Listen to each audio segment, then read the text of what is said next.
Alhamdulillah.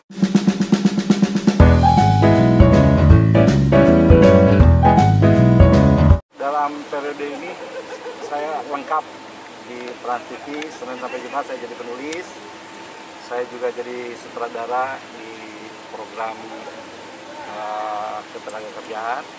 Saya jadi host juga di sana. Kemarin di Kementerian Pendidikan Nasional saya jadi artis.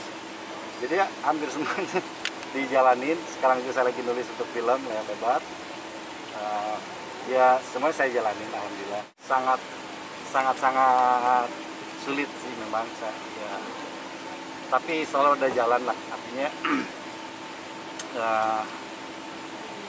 sejak pandemi ini saya sempat nganggur hampir 2 bulanan lah ya. Tapi tidak itu sudah saya yakin bahwa di balik kesempitan pasti ada kelapangan, ada kesempatan. Alhamdulillah ada beberapa pekerjaan bisa dijalankan. Walaupun memang sempat terbatas. Kalau nggak dengar apa-apa. Walaupun sempat terbatas, jadi ya alhamdulillah saya jalani aja. Dan sebetulnya begini, di Singapura dulu bikin sinetron itu paling cuma 6 orang karena keterbatasan anggaran, tidak ada SDM.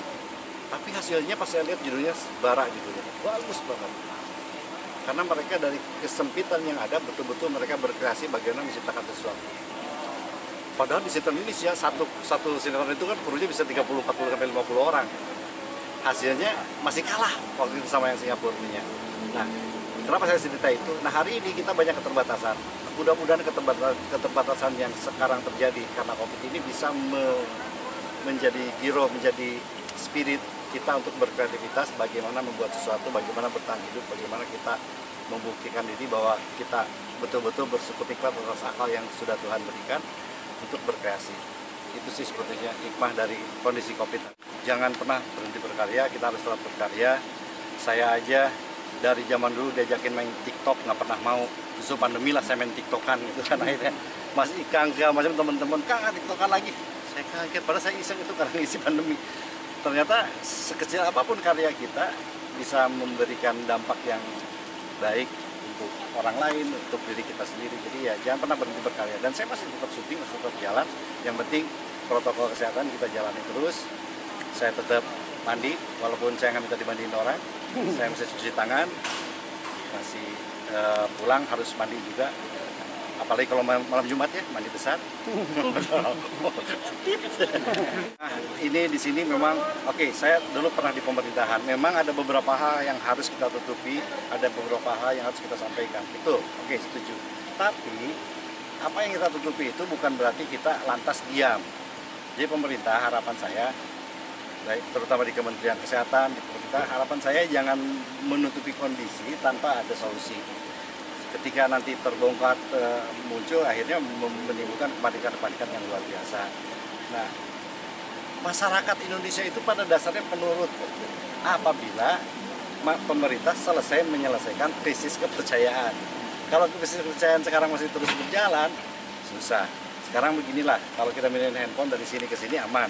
Kalau mindahin orang, Mas jangan di situ Mas, di sini Mas, belum tentu mau. Nggak perlu, gitu kan. Tapi kalau mindahin handphone bisa. Tapi kalau bisa beliau percaya sama saya, Mas pindah ke Mas, dari situ pasti pindah. Nah, artinya pemerintah akan sangat mudah meminta masyarakat melakukan memakai masker atau untuk ini segala macam apabila pemerintah betul-betul dipercaya. Ini menjadi PR pemerintah, jangan kecil hati pemerintah. Bagaimana pemerintah bisa mengembalikan krisis kepercayaan yang sudah terlanjur rusak ini dengan cara-cara yang elegan, yang lebih baik, supaya masyarakat kita lebih minim lagi yang terkena COVID. Saya kompas, jujur, hari ini kan banyak yang berantem di atas, iya kan? Bagaimana kita yang di bawah mau nurut, di atas aja masih pada yang sini ke sini, yang itu ke situ, yang ini begini segala macam. Setiap pernyataan, setiap ucapan oleh pemerintah itu harus satu, harus melalui sebuah brainstorm FGD yang jelas dengan ilmuwan yang jelas, sehingga apa yang disampaikan kepada masyarakat itu adalah hal matang, bukan yang abu-abu, bukan yang ragu-ragu. Kalau sudah tegas, bulat, jangan. Tapi kalau dikejar wartawan segala macam, jujur aja wartawan, kita belum menemukan. Kita sudah menemukan tapi belum A1. Kita tidak akan menyampaikan. Sampai menemukan titik temu A1 baru sampaikan. Ini kelihatannya ini ngomong, itu ngomong, ini jalan, ini segala macam. Terus berantem di atas. Seharusnya nggak begitu ini. Sudah nonton. Coba kita lihat orang tua kita sebagai anak. Ketika orang tua kita, ibu saya nyalahin bapak saya balik nyalahin ibu saya bengong aja. Kenapa? Karena bagi saya mereka adalah orang tua kami. Saya tidak berhak untuk menyalahkan mereka. Tapi ketika dipaksa terus bisa saling menyalahkan, saya akhirnya menyalahkan dua-duanya. Mau nggak sih pemerintah disalahkan oleh rakyat karena kalian saling menyalahkan satu sama lain? Maka duduklah bersama untuk memberikan yang terbaik untuk masyarakat. Keputusan akhir, salah gagal itu hal yang biasa. Tapi ketika dilakukan bersama-sama akan indah rasanya dan masyarakat akan bisa lebih percaya lagi kepada pemerintah. Saya luar biasa senang ya sih. Terus terang dari awal saya kayak yang cuek, agak menjauh karena saya cukup dekat dengan almarhum Lina. Ketika mereka berpisah pun saya tidak pernah menemui Sule, walaupun diminta. Saya datang naik mobil sendiri, nyetir sendiri, jam 12 malam saya menemui Lina di saking dekatnya, sehingga ketika ada orang-orang yang dekat dengan Sule, saya jarang akrab. Ada kan sebelum-sebelumnya, saya jarang akrab, biasa aja lah, saya nggak pernah ini. Termasuk ke Natali saya nggak mau, tapi luar biasa saya agak tersentuh juga. Natali tiba-tiba menyapa saya, Niki segala macam ya, bukan saya haus sapaan enggak, cuman alhamdulillah ternyata orang kecil seperti saya, kecil itu bukan berarti badan ya, badan sih besar. Ternyata disapa saya senang. Minimal saya berharap ya mudah-mudahan dia bisa membawa membawa perubahan yang lebih baik kepada Sule ke depan, karena baik buruknya seorang dia ini salah satunya adalah selain ibu adalah istri. Kalau misalnya jadi mereka menikah terus jadian, mudah-mudahan Natali bisa menjaga Sule untuk bisa lebih baik. Dan anak-anak Sule kan masih kecil-kecil, terutama Rizwan dan Ferdi pasti akan butuh sekali orang tua, khususnya di seorang ibu, termasuk putri juga.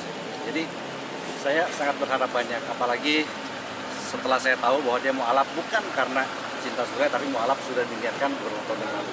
Dan ternyata juga saya kenal sama dia kenal sama saya karena kita sama-sama satu film, cuman tidak satu film. Jadi itu pertama kali saya kenal. Jadi ketika video call, saya di belakang Sule, dia teriak, "Kang Niki, ya kita pernah satu film tapi nggak satu frame."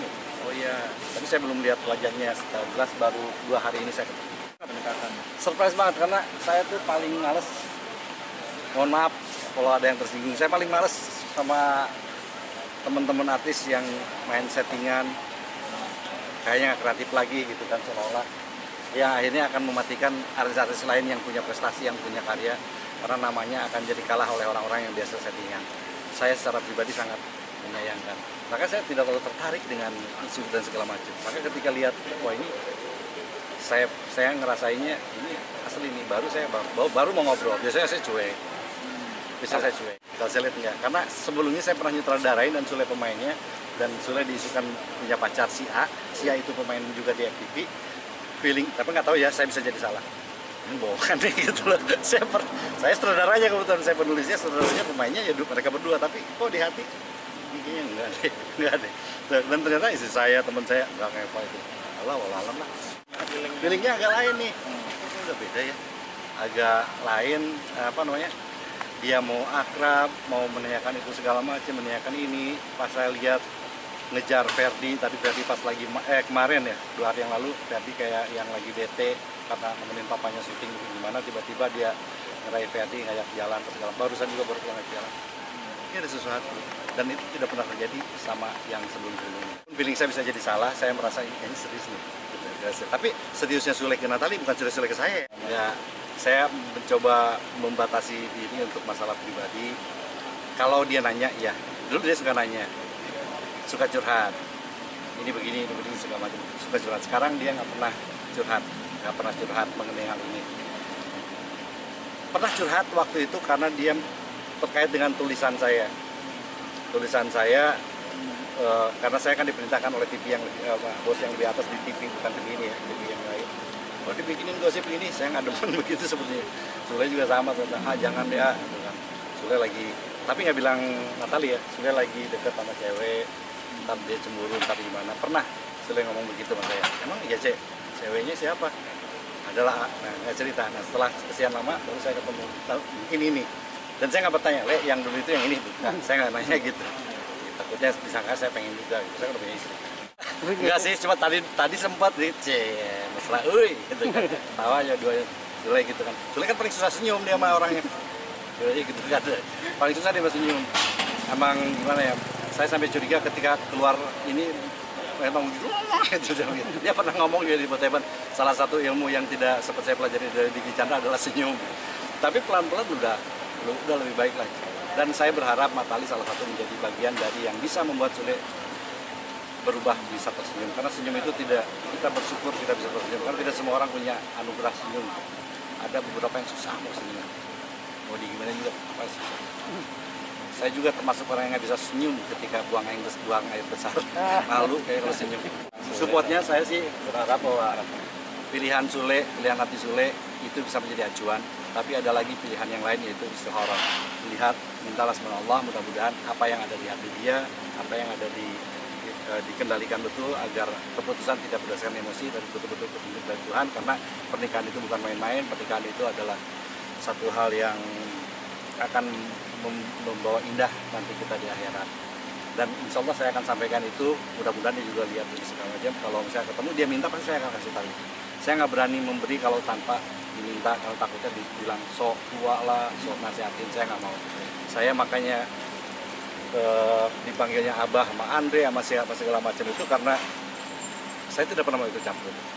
Jadi kalau ditanya baru, Maili datang, wah kata orang ini sok datang, dia nanya baru saya jawab.